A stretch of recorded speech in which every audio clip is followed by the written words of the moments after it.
Howdy everyone, I'm Tesla Trooper, and today I'm bringing you a match between myself and Lone Wolf here on Commander Wars. Commander Wars is a Advanced Wars clone developed by Robosturm. We're in beta 21.4, and things are coming along pretty nicely. We have nice match today on At Last, which is a Advanced Wars by Web map, which was ported over for today's purposes. With that, I'm going to skip to both of the COs that we'll be playing as today. Lone Wolf is going to be using Koal, so we'll take a peek at him first, because there's a couple differences between his Advanced Wars powers and how he behaves in Commander Wars here. Commander Wars is different from the Advanced Wars Dual Strike in that most of the rule sets are Days of Ruin, so he doesn't have a global bonus, rather than he has his bonuses restricted to his CO zone. So other than that, he behaves pretty much the same, except for his increased firepower on roads is part of his CO zone. His co-powers are the same. His first one gets increased movement speed by 1 and have higher firepower on the roads. Superpower, he gets increased movement range by 2 and even more firepower on the roads. So as you can see, his global attack defense bonus is all standard, and his standard CO zone bonus is the standard 10-10 defense. So with that, we're going to move on over to Robo-Andy. So Robo-Andy is a little different from Andy in the fact that he is a robot. Who'd have thought? So quick history on him is he was developed by Lash and ended up getting stuffed into a robot. He behaves a little differently than the normal Andy. He does not have the same powers as we will see here. So he does have a global effect. All units gain firepower with each increase of his power meter. So as his power meter goes up, his units will slowly gain firepower, but at the same time they'll get a little bit of decreased chance for damage, just like Flak and Jugger. So with that, his co-effect further increases this. His standard zone range is 3, which is pretty normal for most of the commanders in this game. So he has pretty decent power numbers. His power number for his co-power is 3. All units heal 1 HP after any attack or counterattack, and deal 1 HP of damage in the event that they themselves are destroyed. His superpower, another 3 stars, further increases that with a 3 and 3 bonus. So after any attack or counterattack, he heals by 3. If his unit dies, it does 3 damage. Global boost is neutral, and then his co-zone is the standard plus 10 to attack, plus 10 to defense. With that, we're going to get into the replay. So stand with me real quick, and we will start. So rather than commentate this match, I'm just going to sit here and talk a little bit about the differences between Commander Wars and what you'd expect in your standard Advanced Wars or Advanced Wars by Web. So with that, Lone Wolf is starting out as Black Koal in the top, and Robo-Andy, myself, is going to be in the bottom in red. So, here we go.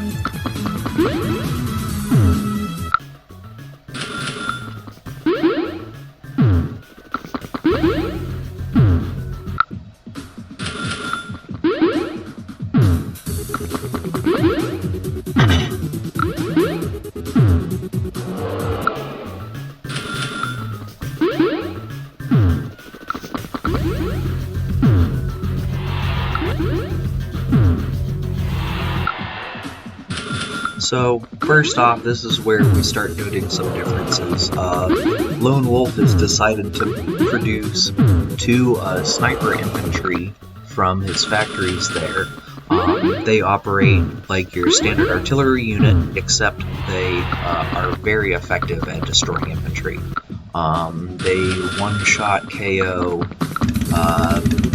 infantry at pretty much every power setting, so whether or not it's a mech, a infantry unit, or a motorcyclist, it's very effective at destroying them. That being said, in Commander Wars, infantry are very fragile. Most vehicle units can one-shot infantry. Other than that, most of your other infantry, your mechs and motorcyclists behave the same fashion. They're a little more resistant to damage.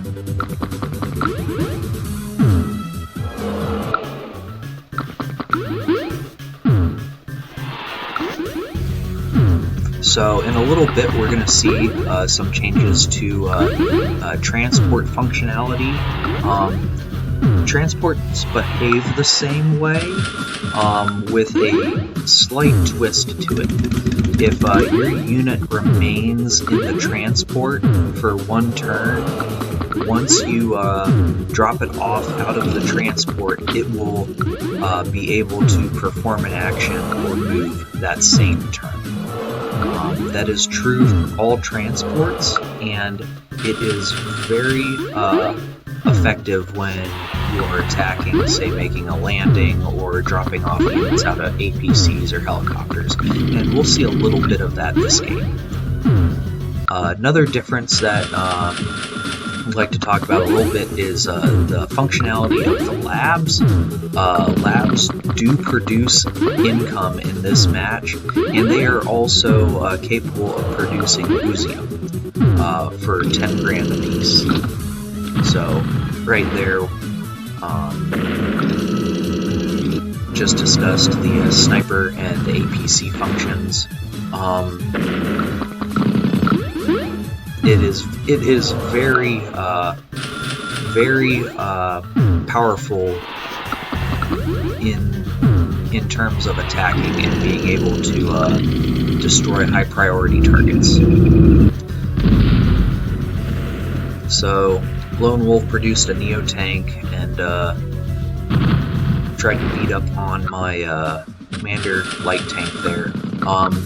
There is a couple other balance changes that have been made to Commander Wars, that being the Neo tank price and firepower. You get them now for 14 grand, but their firepower and armor is significantly reduced.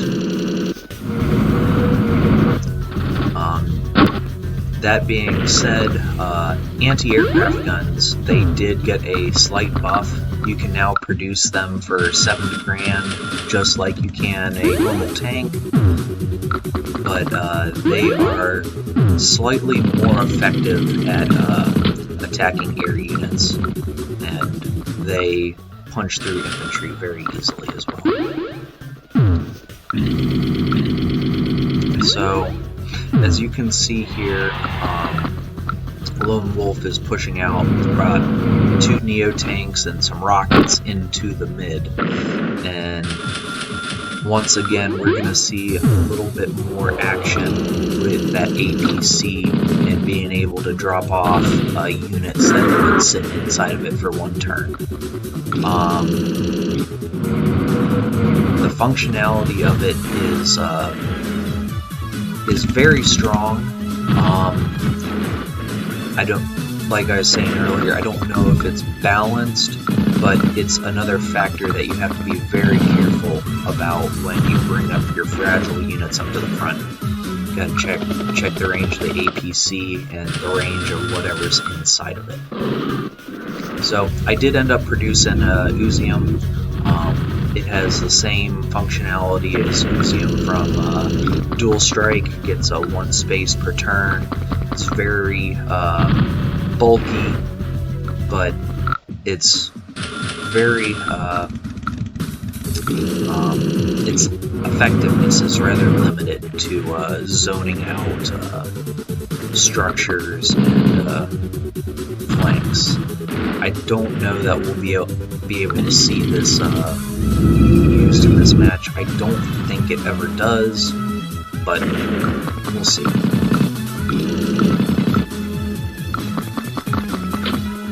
So the transport copter can operate just the same as APCs, and you'll see a little bit of that as well. So once again, another testament to anti-aircraft guns. Helicopters do fare a little better in this game against AA units. If an AA unit does get a first strike against the helicopter, it will kill it.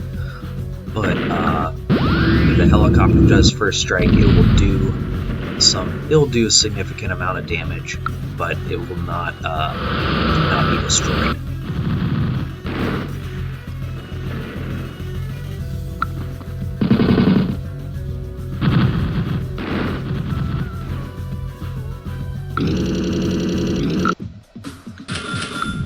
So I did produce last turn a black hole black bomb. Its functionality has changed slightly. It does 1 HP less damage, but if the units are below 4 HP and it does detonate on them, it will destroy the unit now, whereas Advanced Wars Dual Strike, you do 5 HP, but you want to be able to destroy the units. So here I activated my power, and you can see in some cases my units maintain their 1 HP up and down, whereas some of them it just maintains their HP. So like right here, it really didn't do too much for my helicopters. It prevented them from going to 5, which I suppose is good. But they still got dunked on pretty hard. So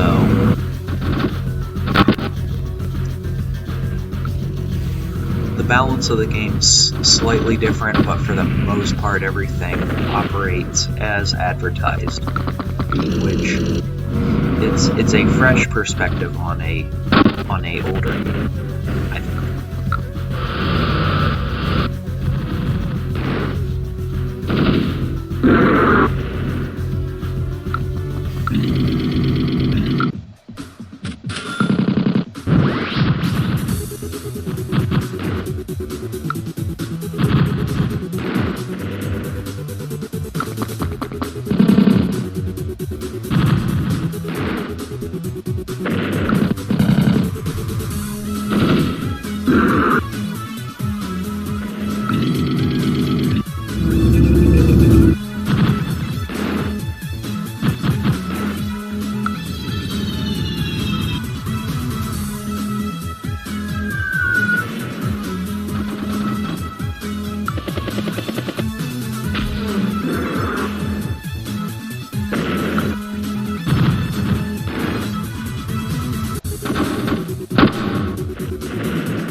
So when we were playing this game, one of the original victory conditions we had set forth was a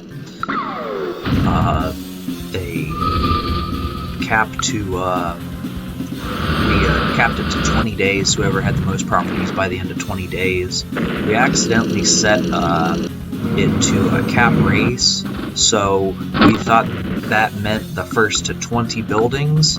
So that's why you notice here that some of these buildings that I have left neutral haven't been capped while I've been sitting at 19 properties. When we were playing, I didn't want the game to end that early, and just wanted to enjoy the game a little more. Whether or not that's actually a good thing is yet to be seen. But I just want a little friendly skirmish. Later you'll see me start capping, because we're starting to get close to the end of the mid-game, and for some reason, I don't know if it was operator error or the code itself being weird, but it didn't actually end the game once I'd capped 20 properties. So I don't know if that's a bug or if all the game rules that we had just kinda didn't mesh with each other correctly. So, but it's whatever.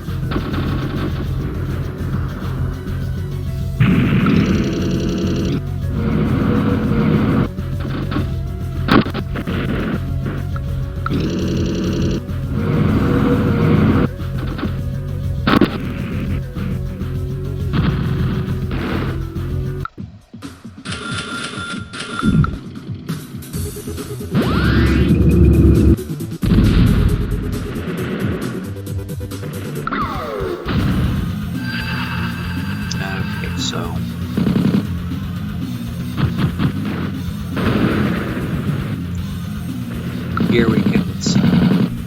Okay, that was odd. The functionality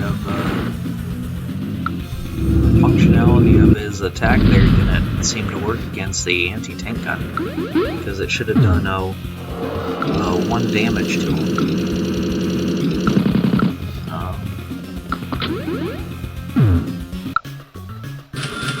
Don't know why that was, but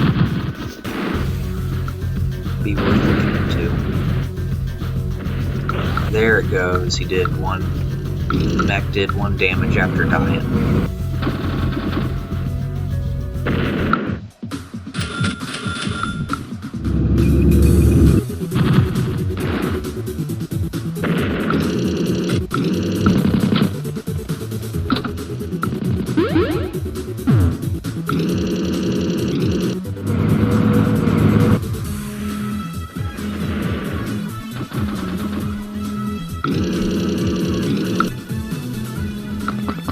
So, as I was talking about earlier, you can see the game progressing, and I've got 20 buildings now, and sitting there wondering why the game didn't end, but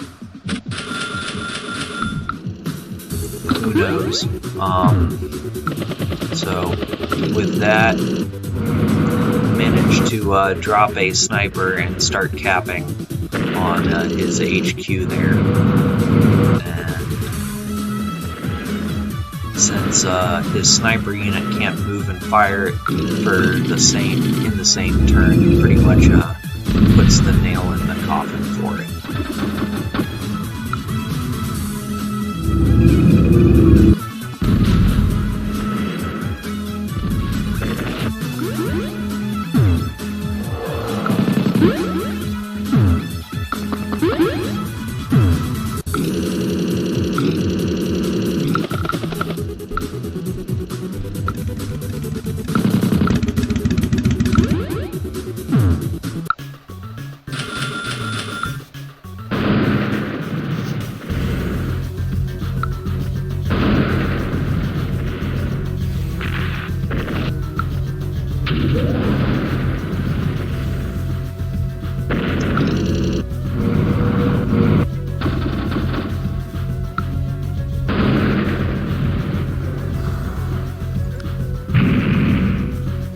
So, pretty much wrapped up the game here after this. I'll let it continue out for the last couple last couple attacks.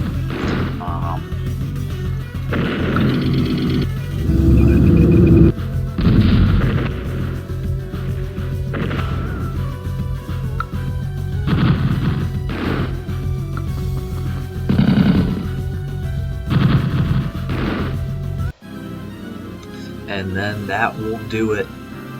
So one of the things that I think would be nice for the replay functions, which is what we watched here, would be for when the game match ends, for it to stay on the map screen. Other than that, the replay functionality is really nice. Oh, there we go. Let me turn that off real quick.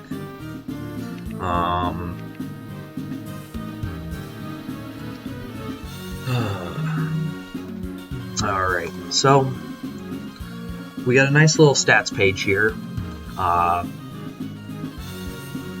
It shows points in the game where you used your power and superpower, and it will show HQ captures and such. Shows you income, the amount of buildings. Income and buildings pretty much match each other. And other than that, everything is pretty much self-explanatory. One thing I'm not sure about is whether or not player strength is a direct correlation to the amount of units you have. I'm not sure if it's army value or if there's other factors that go into calculating the player strength. So, player statistics page shows you production, units lost, and units destroyed. This is for Lone Wolf. It would be nice to see the opposing units here be of the army that they were destroyed from, so ideally they'd show as being red, and then the same to be said from the units in my tab for the destroyed units to be black, and then in this case the black bomb exploded, so it'd still be mine. And with that, here is the score results, and our total score is ranked out of 150 for speed, force, and tech, for a total score of 450. But not really. I'm not sure how that goes. I'll have to do a little more research on how those values are calculated, but that is the results here for my game versus Lone Wolf. Special thanks to Lone Wolf and Robosturm for making this possible. And thank you for watching. Have a nice day and good hunting.